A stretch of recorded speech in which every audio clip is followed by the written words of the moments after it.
본문 말씀을 중심으로 바울이 데려간 제자, 이런 제목으로 말씀을 전하도록 하겠습니다. 자, 여러분, 오늘 본문 사도행전 16장은 이제 바울의 2차 전도 여행이 시작되는 그러한 본문입니다. 자, 여러분, 1차 전도 여행은 얼마나 하나님의 은혜와 놀라운 역사들이 그 가운데 일어났습니까? 자, 바울이 이제 1차 전도 여행을 마치고 다시 그 땅을 밟기 위해서 길을 떠납니다. 근데 이번 2차 전도 여행은 뭔가 처음부터 달랐습니다. 자, 여러분, 1차 전도 여행을 다 해 나갈 때는 바울이 먼저 계획하고 뜻하고 의도한 바대로 도시를 정하고 그리고 상황에 따라서 이렇게 걸어갔습니다. 자기가 원하는 곳으로 전도 여행을 떠났습니다. 그러다가 그 도시에서 복음을 전하다가 핍박을 받으면 다른 곳으로 옮겨가고, 또 그러다가 핍박을 당하면 다른 도시로 옮겨가고, 그러니까 인간적인 열정과 의지에 의해서 이 전도 여행이 이루어진 결과물이라고 볼 수 있겠죠. 물론 그 1차 전도 여행에도 하나님의 놀라운 은혜가 있었습니다. 그런데 성령의 특별한 간섭함은 사실 여기선 그렇게 찾아볼 수가 없었을 것 같습니다. 근데 2차 전도 여행은 달랐습니다. 이번에는 하나님의 성령께서 직접 이 전도 여정에 끼어드셨습니다. 바울이 아시아로 가려고 하면 그 길을 막아버리고 비두니아로 떠나고자 하면 허락하지 않았습니다. 그리고 밤에 환상이 나타나서 마게도냐에 있는 사람이 바울에게 이리와 우리를 도우라 라고 하면서, 그러면서 바울이 전혀 예상하지 못했던 방향으로 이 2차 여행이 흘러가게 되었습니다. 자, 그 2차 전도 여행의 첫 시작이 바로 오늘 본문입니다. 바울이 이제 여기 보시면 더베와 루스드라에 이르렀을 때 한 청년을 만나게 되죠. 이 청년의 이름이 뭐죠? 디모데입니다. 디모데. 이 디모데, 바울의 평생 동역자여 영적 아들이 될 바로 그 청년 디모데입니다. 자, 근데 이 만남이 어디에서 이루어졌는가 보시면 바로 루스드라입니다. 자, 이것을 우리가 기억해야 합니다. 바울에게서 이 루스드라는 단순한 지명이 아니에요. 바울이 거기에서 돌에 맞아 죽을 뻔했던 장소였습니다. 피를 흘리며 시내 바깥으로, 성 바깥으로 바울이 죽은 줄 알고 시체처럼 내던져 버려졌던 곳이 바로 루스드라였습니다. 자, 그곳에 바울이 다시 걸어 들어가 복음을 전한다. 자, 여러분, 자, 그리고서 그 루스드라에서 디모데를 만나면서 이 두 사람의 역사적인 영화와 같은 만남을 통해서 하나님의 복음이 증거되는 그 역사적인 시작을 오늘 우리가 볼 수 있습니다. 오늘 우리는 이 두 사람의 이야기를 통해서 하나님의 사람을 어떻게 알아볼 수 있는지, 그리고 하나님께서 우리를 어떻게 준비하시는지 살펴보면서 은혜를 나누고자 합니다. 자, 근데 여러분, 오늘 본문을 한번 읽다 보면 한 가지 납득하기 어려운 장면이 나와요. 뭐냐면 바울이 디모데에게 할례를 베푸는 장면입니다. 자, 여러분, 혹시 기억이 나십니까? 바울이 이제 1차 전도 여행을 마치고 안디옥에서 들어와서 이제 결과 보고를 하고 난 다음에 이제 논쟁이 일어나요. 그래서 예루살렘 교회에 가서 이 논쟁의 문제를 해결하고자 했습니다. 그 핵심이 뭐냐면 이방인에 갔는데 저 사람들 할례를 받아야 된다, 아니면 안 받아도 된다, 이것 때문에 치열하게 논쟁이 붙은 거예요. 그래서 이 문제를 해결하기 위해서 예루살렘 교회에 가서 회의를 하게 되죠. 자, 그 예루살렘 회의의 결과가 뭐냐면 이방인에겐 할례를 행하지 않아도 된다, 할례를 통해 구원받는 것은 아니다라고 하는 공식적인 답변을 받고 돌아갔습니다. 자, 여러분, 갈라디아서에서도요, 바울은 이 할례에 대한 부분 가지고 정말 막 분노에 가까운 어조로 글을 씁니다. 그래서 할례 받지 않아도 구원받는다라고 강력하게 이야기를 해요. 그래서 할례 문제는 바울에게 있어서 복음의 본질이 걸려있는 싸움이었습니다. 자, 그러면 디모데에게는 어떻게 하는 게 맞을까요? 그런 일이 있고 난 다음 디모데를 루스드라에서 만나요. 근데 알고 보니 디모데가 할례를 받지 않은 상태였습니다. 근데 바울은 여기에서 디모데에게 할례를 행해요. 도대체 왜 그랬을까요, 바울이? 자, 그런데 더 흥미로운 것은 바울의 또 다른 제자인 디도 있어요, 디도. 디도라는 제자에게는 할례를 행하지 않아요. 갈라디아서 2장 3절을 한번 보실까요? 자, 같이 읽습니다. 시작. 그러나 나와 함께 있는 헬라인 디도까지도 억지로 할례를 받게 하지 아니하였으니. 디도는 어떻게 합니까? 디도는 할례를 억지로 일부러 받지 않도록 만들어요. 자, 디도의 부모님은 둘 다 헬라인이었습니다. 이방인이었죠. 디모데는요, 아버지는 헬라인이었지만 어머니는 유대인, 믿는 유대인 어머니였습니다. 자, 같은 바울이 같은 시기에 두 사람에게 서로 다른 결정을 내리고 있습니다. 자, 이 차이를 우리는 어떻게 설명할 수 있을까요? 바울에게 있어서 이 할례는 구원의 조건이 아니었습니다. 그러나 할례가 선교의 도구는 될 수 있었던 거예요. 자, 디모데는 어머니가 유대인이었기 때문에 유대인 사회에서 디모데가 복음을 전하고 사역할 수 있는 활동 무대가 많이 있거든요. 근데 할례를 받지 않은 상태에서 회당에 들어갈 수도 없고요. 유대인 접근 자체가 금지가 됩니다. 그렇기 때문에 바울은 복음의 본질은 지키지만 복음의 통로를 위해서는 유연하게 행동하는 거예요. 그래서 디모데에게는 할례를 받으라고 하고 디도에게는 받지 않도록 한 거죠. 자, 여러분, 이런 것을 바라보면 우리도 마찬가지 아니겠습니까? 복음을 위해서 여러분, 우리는 마치 이 교회에 흘러내려오는 이 전통이 마치 우리의 복음이 전부인 것처럼 막 이렇게 막 할 때가 있습니다. 아니에요. 모든 것은 가해요. 그렇죠? 그러나 그 사람에게 가할 때는 하지만 아니라고 할 때는 참아주는 거예요. 유연함이 우리에게 있어야 되는 것을 오늘 바울을 통해서 우리가 배울 수가 있습니다. 자, 이제 조금 더 디모데에게 집중해 보도록 할 텐데, 성경이 처음 디모데를 소개하는 방식이 아주 독특합니다. 오늘 우리 본문에는 나오지 않지만 디모데를 소개하는 첫 문장을 보면 헬라어 이두라고 하는 감탄사가 있습니다. 이두가 뭐냐면 보라, 보라 이런 뜻이에요. 그러니까 여러분, 디모데를 소개하는데 보라, 디모데라고 하는 제자가 있도다라고 이야기를 해요. 자, 여러분, 그러니까 감탄사는 뭔가 우리에게 무슨 일이지? 왜 이 감탄사가 여기 쓰여 있지? 라고 집중하게 만들거든요. 그러니까 보라, 이것 봐, 여기 이 사람이 바로 그 사람이야 라고 하는 느낌입니다.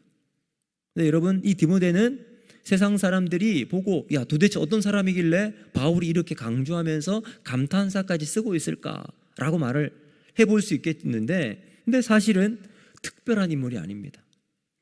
세상이 거들떠 보지도 않을 시골 청년 디모데를 성경이 집중해서 이야기하고 있어요. 보라. 무엇 때문인지, 그 이유가 무엇인지 오늘 세 가지로 살펴보면서 오늘 우리에게 주신 하나님의 말씀을 통해 함께 기도의 제목을 찾고자 합니다. 첫 번째 이유는 뭐냐? 고난의 현장을 지켜본 제자이기 때문이다라는 겁니다. 자, 여러분, 바울이 이제 원래부터 2차 전도 여행을 더베와 루스드라로 가려고 했던 것은 아니었어요. 원래는 그 계획이 없었습니다. 바울의 원래 2차 전도 여행의 목적지는 1차 전도 여행지의 그 곳을 다시 한번 더 방문하고자 하는 것이었습니다. 다시 방문해서 그 성도들을 격려하고 힘을 주고 다 같이 으쌰으쌰하는 그런 것을 해나가고자 가려고 했어요. 근데 문제는 뭐냐면 우리가 지난 시간 본 것처럼 바울과 바나바가 결별을 한 거예요. 같이 전도여행 가려고 하다가 마가를 데리고 가야 된다. 아니다, 절대 못 데려간다. 이것 때문에 틀어져서 바나바가 그러면 내가 마가를 데리고 가겠다 하면서 원래 계획했던 1차 전도 여행지를 바나바가 먼저 가버린 거예요. 그러니까 바울은 이제 갈 데가 없잖아요. 그래서 할 수 없이 바울은 그 여행 경로에 역순으로 가게 된 겁니다. 근데 여러분, 이 거꾸로 된 경로가 신의 한 수가 되었던 거예요. 바울이 원래 계획하지 않은 그 길에서 성령께서는 바울을 통해 이제 놀라운 하나님의 역사를 기다리고 하셨던 겁니다. 사랑하는 성도 여러분, 이것이 바로 성령의 역사인 줄로 믿습니다. 우리가 계획하지 않은 것, 예상치 못한 방법을 통해서 성령께서 역사하시는 거죠. 자, 사도행전 14장 19절을 한번 보실까요? 자, 우리 같이 한번 읽어보겠습니다. 시작. 유대인들이 안디옥과 이고니온에서 와서 무리를 충동하니 그들이 돌로 바울을 쳐서 죽은 줄로 알고 시외로 끌어내치니라. 아멘. 여러분, 이제 서두에서도 말씀드린 것처럼 바울의 2차 전도여행의 시작은 루스드라입니다. 이 루스드라는 바울에게 있어서 큰 트라우마의 장소였습니다. 자신이 돌에 맞아서 거의 사체가 되어서 죽을 지경에 이르기까지 심각한 돌팔매질을 맞고 사람들에 의해서 성 밖으로 내던져진 곳이 바로 루스드라였습니다. 군중의 그 매몰찬 함성과 흘리는 피 그리고 고통, 그 생생한 기억이 있는 곳이 바로 루스드라였습니다. 여러분, 그 현장에 어린 디모데가 있었다는 거예요.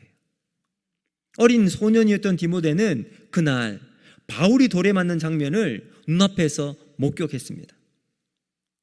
돌에 맞아 쓰러지고 피를 흘리고 절규하며 죽은 줄 알았던 그 바울.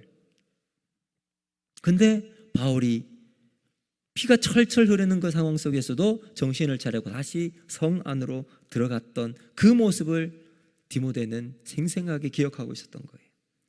여러분, 그 충격적인 장면이 디모데의 내면에 지워지지 않는 각인으로 새겨진 겁니다. 자, 여러분, 이 장면은요, 바울이 예수님을 믿게 되었던 결정적인 이유는 다메섹에서 예수님이 나타나 그를 회심시켰습니다. 다메섹 도상에서 예수님 만나서 바울이 변화가 되었어요.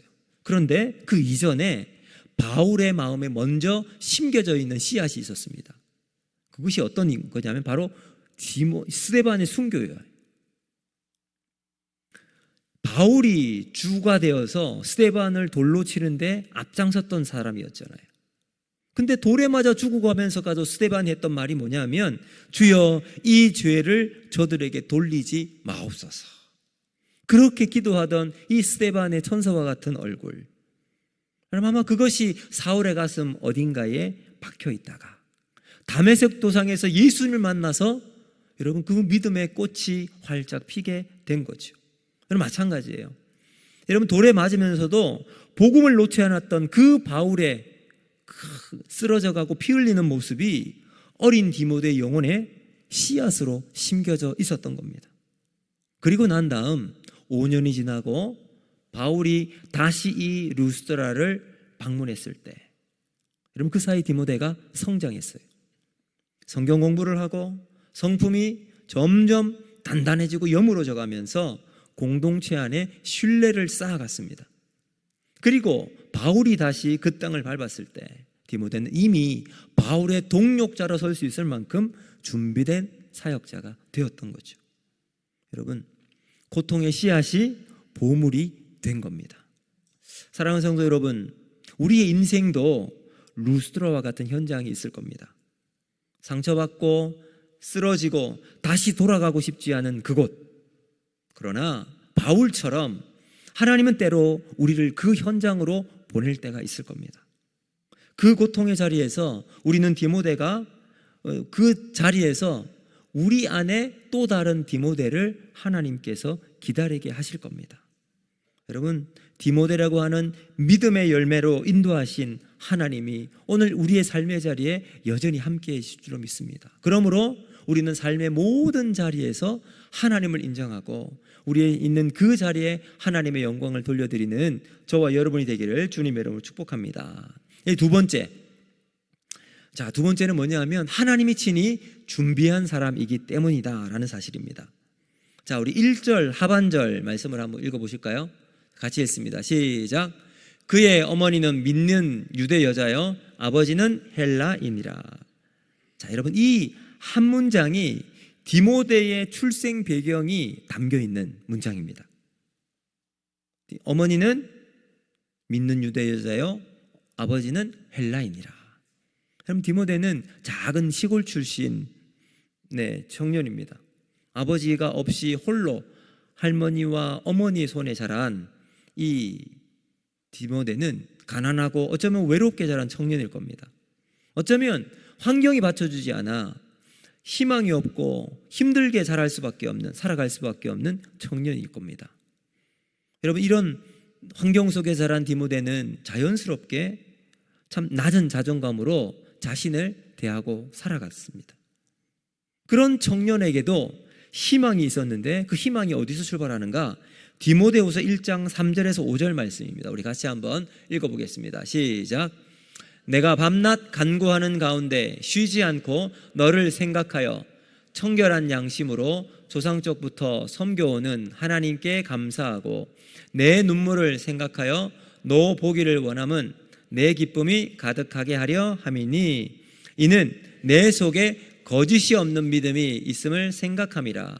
이 믿음은 먼저 내 외조모 로이스와 내 어머니 유디게 속에 있더니 내 속에도 있는 줄을 확신하노라. 아멘. 자, 여러분, 디모데에게 희망은 어디 있느냐? 바로 부모로부터 물려받은 거짓 없는 믿음이라는 겁니다.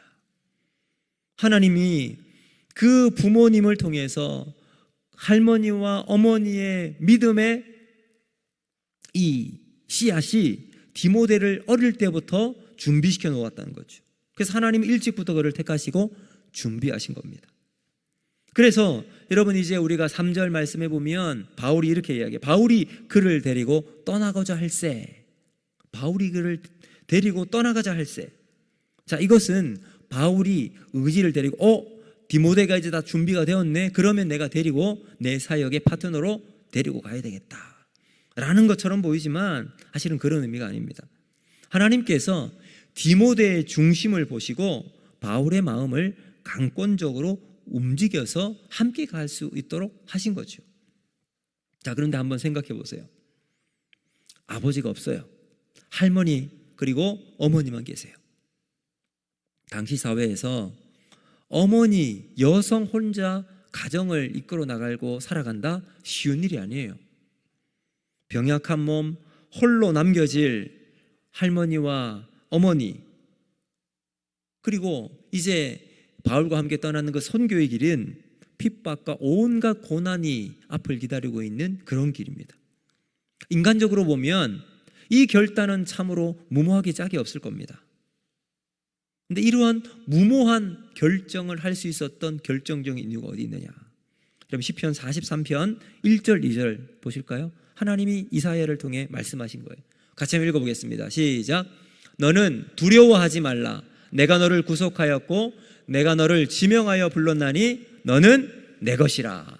내가 물 가운데 지날 때에 내가 너와 함께할 것이라. 아멘. 여러분, 이사야가 처음 하나님의 부름을 받았을 때 하나님께서 하셨던 말씀, 두려워 말라. 내가 너를 구속하였고 내가 너를 지명하여 불렀나니 너는 내 것이라. 여러분, 하나님께서 우리를 부르실 때 누구나 두려움이 있어요. 왜요? 나에게는 하나님을 따르고 하나님의 일을 감당할 만한 능력도 없고 뒤에 백도 없고 힘도 없는 사람임을 너무나도 잘 알기 때문에 그렇습니다. 그래서 두려움이 먼저 우리에게 밀어오는 겁니다. 근데 여러분, 그 두려움이 우리를 멈추게 해서는 안 된다는 거예요. 여러분, 다른 것은 다 잃어버려도 괜찮습니다. 그러나 하나님이 우리를 부르시는 그 기회는 절대로 놓쳐서는 안 될 줄로 믿습니다. 왜요? 그 기회가 다시 오지 않을 수 있기 때문에 그렇습니다. 하나님은 디모데를 이미 오래전부터 준비해 오고 계셨습니다. 그 고통스러운 환경 속에서도 하나님의 손 안에서 준비되었던 디모데, 그리고 디모데는 바울과 함께 사역을 가며 가는 곳마다 이제 바울과 함께 사역의 동역자가 되어지고, 바울이 사역을 하고 떠나고 나면 남아서 그 교회를 맡아서 목양을 하고 함께 말씀을 보고 격려하고 주의 뜻대로 성도들을 세우는 일에 참 여러 가지 일들을 감당해 낼 수 있는 귀한 사역자가 되었습니다. 여러분, 우리도 마찬가지입니다. 오늘 우리에게 하나님이 주신 사명의 자리가 있을 때 두려움을 이기는 하나님을 향한 믿음으로 반응하는 저와 여러분이 되기를 주님의 이름으로 축복합니다. 여러분, 그래서 고통스러운 환경마저도 하나님의 손안에서 준비되게 하시는, 그분을 신뢰하는 저와 여러분이 되기를 주님의 이름으로 축복합니다. 그리고 마지막 세 번째, 디모데는 어떤 사람이었는가? 형제들에게 칭찬받는 사람이었다라는 사실입니다. 자, 우리 2절 말씀을 같이 한번 읽어보겠습니다. 2절 시작. 디모데는 루스드라와 이고니온에 있는 형제들에게 칭찬받는 자니. 아멘. 자, 여러분, 디모데가 루스드라는 사실 그렇게 큰 도시가 아니거든요. 그래서 여기에서는 형제들로부터 칭찬받을 수 있습니다. 아, 디모데, 그 사람 괜찮지. 참 어리지만 신실한 사람이야. 진중해. 한번 자기가 뱉은 말은 끝까지 지키는 사람이지. 이렇게 칭찬받을 수 있을 겁니다. 근데 거기서부터 40km 떨어져 있는 이고니온에까지 이 디모데의 착한 성품과 행위가 소문이 났다는 거예요. 여러분, 이것은 엄청난 일이에요. 이고니온은 당시 이 소아시아의 중심지였습니다. 교통의 요충지였고 상업이 발달하고 땅이 기름져서 수확도 많이, 밀수확이 풍성하게 이루어지는 곡창지대였습니다. 그러니까 사람이 많아지겠죠. 오늘날 이 지역을 코냐라고 하는 지역으로 불리는데, 당시 사람들은 이렇게 얘기를 합니다. 세계를 보려면 코냐를 가보라. 그렇게 말할 정도로 아주 번성한 도시가 바로 이고니온이었습니다. 근데 그 대도시 사람들이 누굴 알았다고요? 디모데라고 하는 청년을 알고 있었다는 거예요. 그것도 칭찬 일색이었습니다. 여러분, 이 소문을 누가 만들었을까요? 자기가 만든 게 아니에요. 입을 따라 소문이 되어서 디모데 아주 신실하대, 자기가 만든 것이 아니라 디모데의 삶이 만들어낸 평판이라는 겁니다.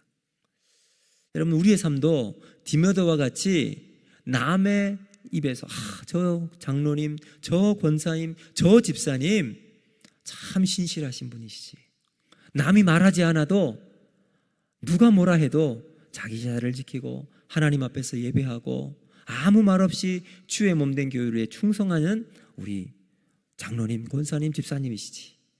여러분, 이러한 평판, 이러한 소문이 여러분 가운데 있기를 바랍니다. 자, 여러분, 중국 선교의 아버지라고 불리는 허드슨 테일러가 처음 중국에 도착했을 때, 이 허드슨 테일러가 영국 사람이거든요. 영국식 옷을 입고 영국식 이제 식사를 하는 거예요.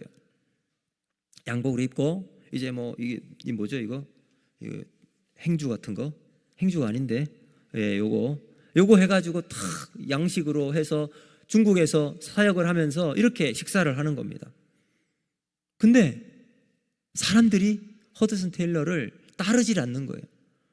선교가 잘 되지 않았습니다. 그러다가 어느 순간 그가 깨닫습니다.